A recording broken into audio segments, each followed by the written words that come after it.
Hey, this is Rich with AOK Knives. Do you guys out there drill holes in your wood with the hole saw, specifically the spyder hole saws, similar to this? Well, you should. They've got this really great quick connect system that allows you to slide the actual hole saw off your drill bit and back on with a push of the button. And you can slide it back and you can pull the circular wood disc right off the drill bit. Now these spiders are really nice because see how there's a discoloration in that hole and there isn't in that hole?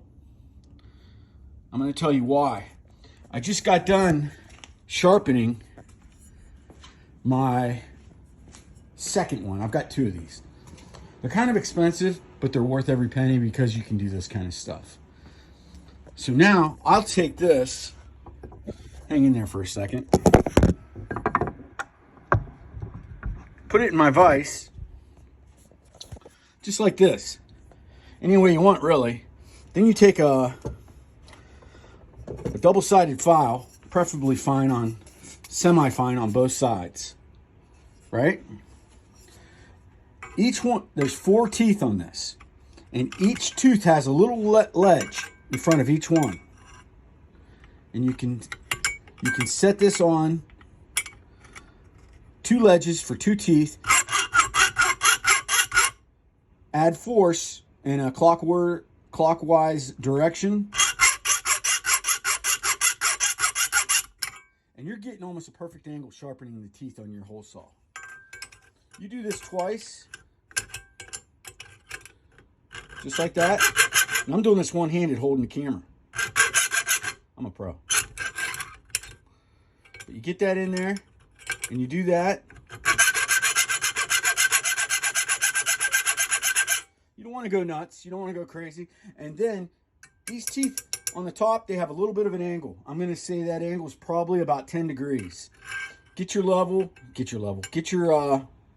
file, even with that angle,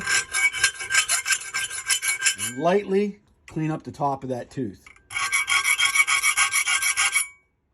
Now you basically have yourself a brand new hole saw.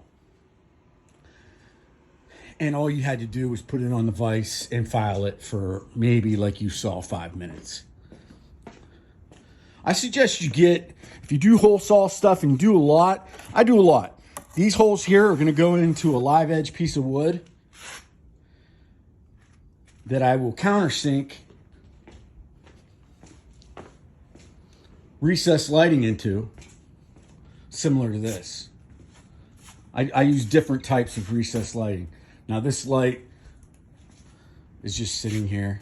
I don't love it, so that may go up in the shop. But that's what I do. I make these kinds of lights and many other kinds of lights. But I drill a lot of holes in these pieces of wood.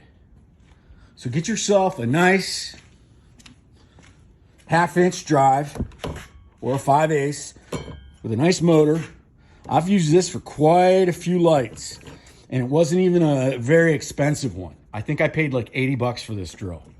It's a beast. You gotta watch though, because the torque's really strong and it's gonna jerk your arms off if you're not holding on to it tight.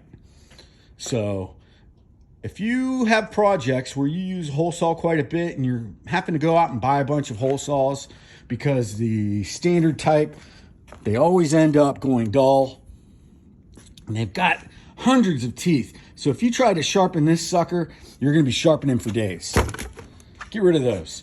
Get the spyder quick connect system right here. Get that system right there. Make sure you get the right one, because sometimes they'll have a pilot drill bit that's for cement and a pilot drill bit that's for wood. You don't want the cement if you're drilling in wood, obviously. So check them out. This is Rich with Ace on Knives, AOK Knives. And I hope this helped you in your wood shop or in your garage or on your projects that you happen to do this a lot on. And